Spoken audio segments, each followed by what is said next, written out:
लेकिन उसको हीरो की तरह याद नहीं रखेंगे, एक विलेन की तरह याद रखेंगे। और जैसे आप मक्का मदीना में जा करके और शैतान को पत्थर मारने का काम करते हैं, जैसे हम भारत और विश्व में हम हिंदू सनातनी रावण को जलाने का काम करते हैं, उसी प्रकार से मुगलों की पत्थर और ईटा मारने का काम करेंगे, उस पर कक्कड़ मारेंगे और रावण के जगह पे मुगलों को जलाएंगे, औरंगजेब को जलाएंगे, क्योंकि उसने हमारे देश के अस्मिता के साथ खिलवाड़ किया है, उसने हमारे मंदिरों को तोड़ा है, उसने हमारे मासूम सिख गुरुओं के बच्चों को उसने चिनवाया है। तो इसलिए भूल नहीं सकते। अब तक जो महिमा मंडित आज़ादी के बाद हो रहा था मुगलों का, वो महिमा मंडन खत्म होगा। मैं बधाई देता हूं केंद्र सरकार को, जिन्होंने इतना साहस भरा कदम उठाया, और बधाई इसके लिए भी दूंगा कि राष्ट्रपति भवन में जो मुगल गार्डन था, आज़ादी के बाद से किसी ने ध्यान नहीं दिया। उस मुगल गार्डन का क्या मतलब बनता है राष्ट्रपति भवन में? मुगलों ने बनाया राष्ट्रपति भवन, इसलिए वो हटा दिया गया। ये बहुत अच्छा हुआ, अब उसका नाम अमृत उद्यान हो गया। मैं बधाई देता हूं सरकार को। और फारूक अब्दुल्ला साहब को अगर इतनी लगाव है मुगलों से, या असुद्दीन ओवैसी को लगाव है, या किसी को लगाव है, तो ये देश छोड़ के पाकिस्तान चला जाए, मुगलिस्तान चला जाए, लेकिन भारत में रह के वो जिन लोगों ने हम पे अत्याचार किया उनकी भाषा अगर बोलेंगे तो बिल्कुल यह देशभक्ति नहीं होगी, बल्कि राष्ट्रद्रोही की संज्ञा में आएगा ऐसे लोग। उन्होंने एक बात और को मकबरे को किस तरीके से छुपाएंगे? नहीं, लाल किला या ताजमहल की बात कर रहे हैं। ताजमहल शिवालय था, तेजोमहल था, उस पर मुगलों ने कब्जा किया। और लाल किला चाहे कोई भी किला जो है, मुगलों ने अपने बाप के घर से बनाया था।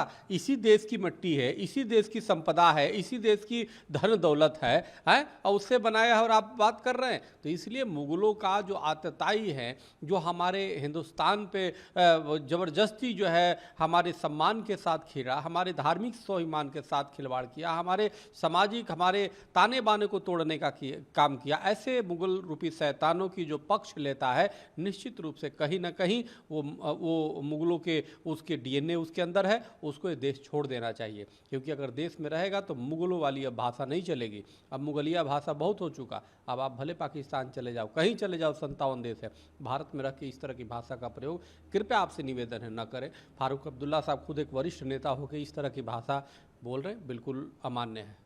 लेकिन उसको हीरो की तरह याद नहीं रखेंगे, एक विलेन की तरह याद रखेंगे। और जैसे आप मक्का मदीना में जा करके और शैतान को पत्थर मारने का काम करते हैं, जैसे हम भारत और विश्व में हम हिंदू सनातनी रावण को जलाने का काम करते हैं, उसी प्रकार से मुगलों की पत्थर और ईटा मारने का काम करेंगे, उस पर कक्कड़ मारेंगे और रावण के जगह पे मुगलों को जलाएंगे, औरंगजेब को जलाएंगे, क्योंकि उसने हमारे देश के अस्मिता के साथ खिलवाड़ किया है, उसने हमारे मंदिरों को तोड़ा है, उसने हमारे मासूम सिख गुरुओं के बच्चों को उसने चिनवाया है। तो इसलिए भूल नहीं सकते। अब तक जो महिमा मंडित आज़ादी के बाद हो रहा था मुगलों का, वो महिमा मंडन खत्म होगा। मैं बधाई देता हूं केंद्र सरकार को, जिन्होंने इतना साहस भरा कदम उठाया, और बधाई इसके लिए भी दूंगा कि राष्ट्रपति भवन में जो मुगल गार्डन था, आज़ादी के बाद से किसी ने ध्यान नहीं दिया। उस मुगल गार्डन का क्या मतलब बनता है राष्ट्रपति भवन में? मुगलों ने बनाया राष्ट्रपति भवन, इसलिए वो हटा दिया गया। ये बहुत अच्छा हुआ, अब उसका नाम अमृत उद्यान हो गया। मैं बधाई देता हूं सरकार को। और फारूक अब्दुल्ला साहब को अगर इतनी लगाव है मुगलों से, या असुद्दीन ओवैसी को लगाव है, या किसी को लगाव है, तो ये देश छोड़ के पाकिस्तान चला जाए, मुगलिस्तान चला जाए, लेकिन भारत में रह के वो जिन लोगों ने हम पे अत्याचार किया उनकी भाषा अगर बोलेंगे तो बिल्कुल यह देशभक्ति नहीं होगी, बल्कि राष्ट्रद्रोही की संज्ञा में आएगा ऐसे लोग। उन्होंने एक बात और को मकबरे को किस तरीके से छुपाएंगे?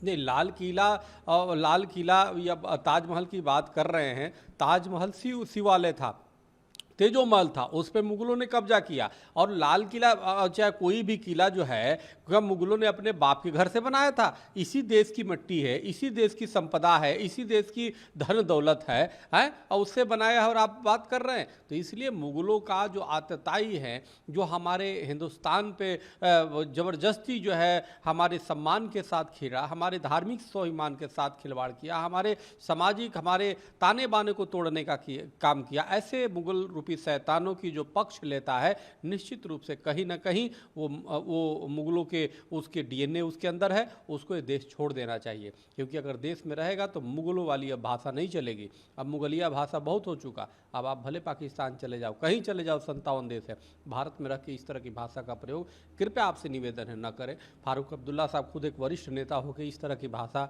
बोल रहे हैं, बिल्कुल अमान्य है।